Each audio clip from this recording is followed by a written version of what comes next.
Dobar dan, poštovani gledatelji. Danas govorimo o posljedicama koje su naši preci ostavili na nas. Znamo koliko su patili ljudi na ovim prostorima, ali razmišljamo li ikad o tome da su možda traume naših predaka na neki način na koji niti ne slutimo prešle na nas i onda se mi nosimo s tim posljedicama. Kako raditi na tome? Kako možda trauma neke bake iz rata može djelovati na to da unuka ima anoreksiju, ni više ni manje? Da, još puno čudnih pitanja danas ćemo pokušati naći na njih odgovor uz autoricu koja se upravo time bavila. Ona je bestseler u Mađarskoj, 200.000 primjeraka ove knjige je prodano, a napokon je, nakon što je prevedena na 11 jezika, stigla i u Hrvatsku. Ono što je rijetkost i dragocjenost je da je uz knjigu stigla i autorica. Welcome to Croatia, welcome to Zagreb. Here with us is Noemi Orvos-Toth. Welcome. Thank you. Thank you. It's an honor to be here. Thank you for the invitation. And with you, here is professor. Dobar dan i vama. Profesorica Gordana Kuterovac-Jagodić sa Filozofskog fakulteta u Zagrebu. Dobro nam došli. Dobar dan. Hvala na pozivu. I said in the short introduction that sometimes we can't even imagine what our grandparents did and we suffer the consequences. Can you give us an example, perhaps from your perspective, what did inspire this book? The book was inspired by a personal experience. It was at the time when I was expecting my first baby, my daughter. And of course, as any expecting mother, I thought that bringing home my baby from the hospital will be the happiest moment of my life.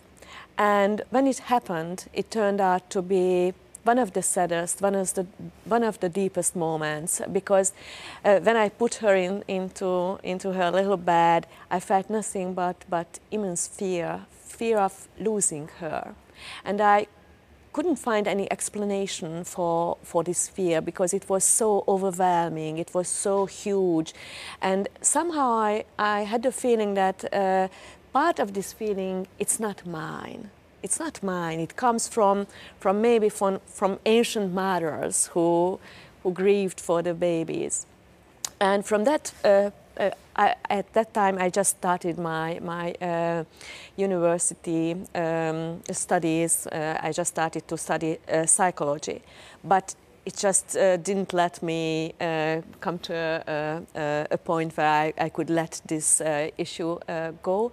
So I started to search for explanations, and I chose my university courses the way I could find explanations. So I studied family therapy, I studied a lot about grief and trauma, and then family dynamic. Yeah, and the family dynamics, and then I bumped into the theory of transgenerational trauma, and this was the point when I said, yes, now I understand what I went through. So it gave me a very good explanation. And of course, it turned out that my family history was full of grieving mothers. So my grandmothers both lost several of their babies. And everywhere in the family tree, I could find people who were grieving and people who lost their loved ones, maybe talked about the stories, but not the emotional part of the story. Mm-hmm. So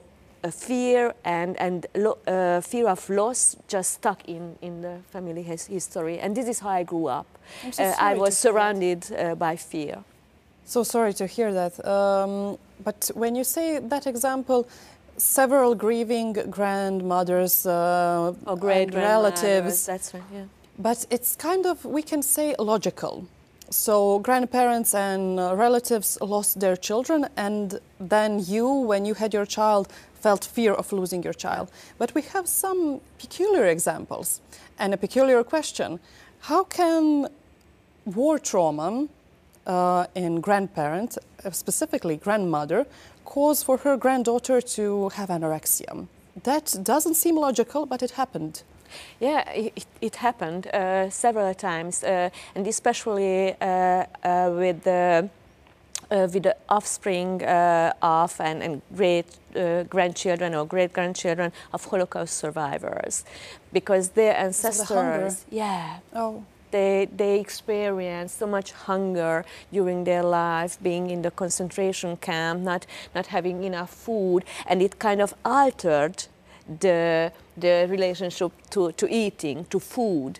So it's very interesting how we kind of inherit the traumas of our ancestors, because trauma alters the relationship, the connection to eating, to food, to whatever, or even to relationships. If we suffer from relational traumas, from attachment traumas, it alters the whole way of our thinking. So it's a very, very interesting concept. I think I just had a eureka moment, because it just occurred to me that perhaps today we have such huge family table, always filled with so much food, because my grandparents escaped the war, and my grandmother always was afraid. She always had that sentence, "Oh my God, I wish we have enough food." And it became her love language. Yes. Because this is how she can express love. I will give you something to eat, I will feed you, and this is the way of expressing my love and the devotion for you. I understand it now.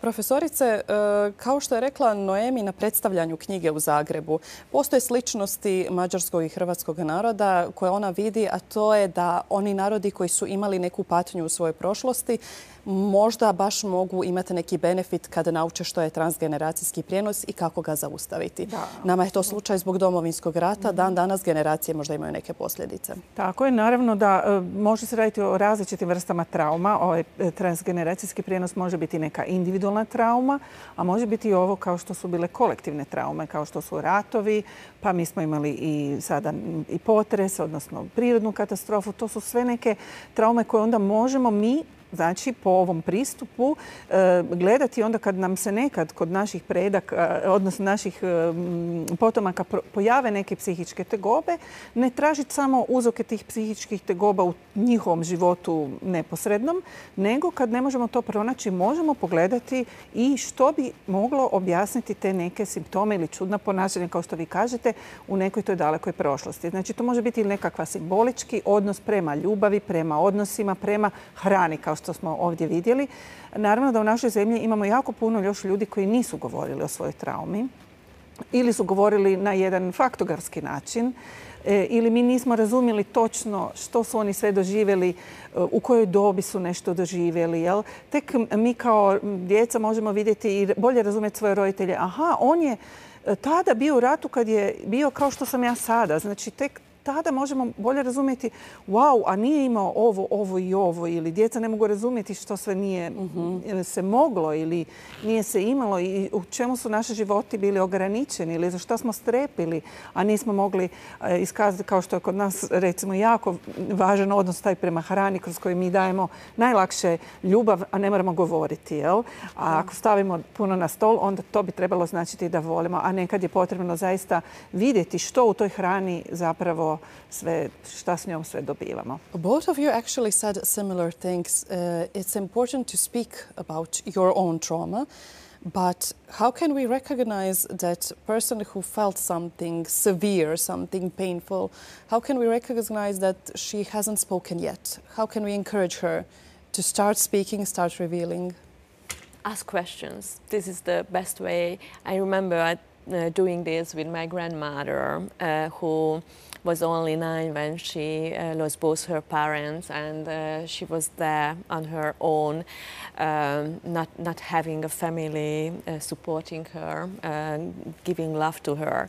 And I just started to ask her, but if you start asking your relatives, you have to be patient. It's very important. Don't just try to break the walls in one session. So it needs time. Like 45 minutes and you're cured. No, it's fine. It's not how it works. So you have to ask questions. And maybe the best way is when you start to talk about your own experiences. And this is the way you open yourself, and this way you encourage the other person to do the same. But first of all, you have to be patient and ask, because our ancestors, grandmas, grandpas, great-grandmas, great great-grandpas have so many stories to tell, but we never ask them. So this is why the stories are still hidden, even from us. But if you ask them, I think they will be happy to tell us the stories and ask about the emotional part of the story, the emotional experiences, not only the stories. Let's open something brighter topic, or perhaps it won't be brighter, not sure.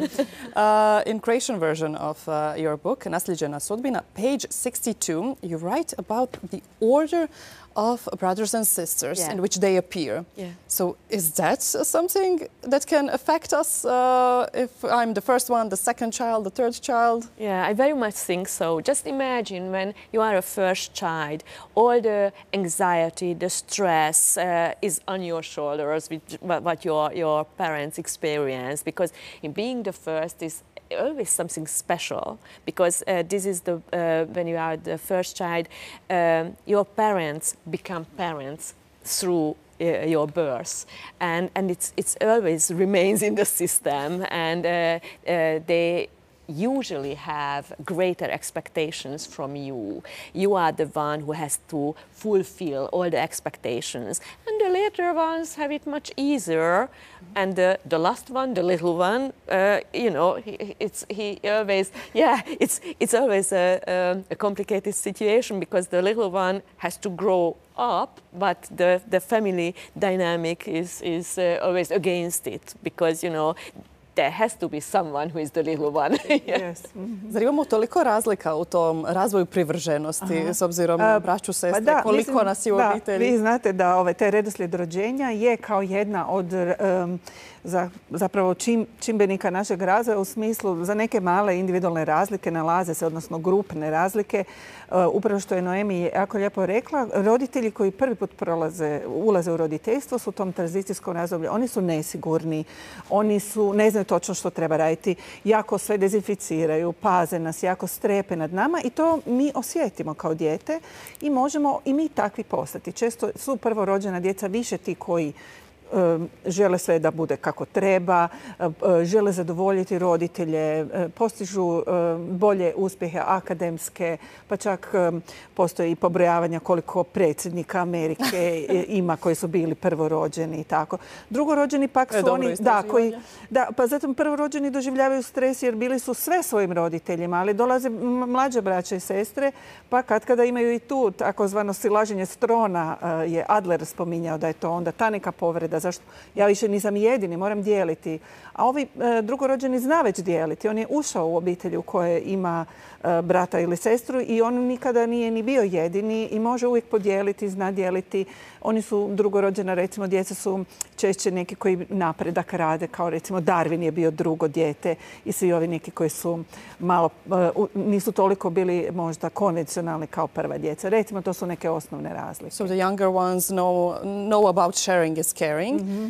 Something interesting, both of you are professors. You work with the patients, or should I say clients as well? I am a clinical psychologist working with patients, yeah. And is that a theory or a fact already? You wrote in your book that when we have a gap between brother and sister longer than 6 years, then we cannot talk about classical brother-sister relationship. How is that so? Yeah, this is what research shows, that if the age gap is that long, then you kind of become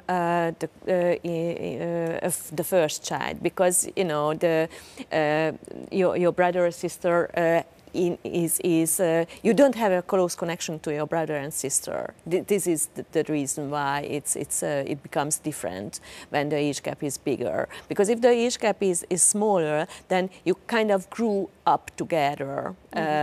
But with bigger age gap, it's very different. You don't like have a mini parent? Very close relationship. Also, mogu još i dodati da zapravo vi više nemate jednake potrebe, nego su vaše potrebe mlađeg i starijeg brata i sestre počinju biti različite. Oni se nisu konkurencija. Prema tome, roditelji se mogu posvetiti ponovo na jednaki način tom mlađem djetetu kao što su se posvetili vama. Jer dijete koje već ima 6 godina, ono ide u školu, ono ima druge potrebe.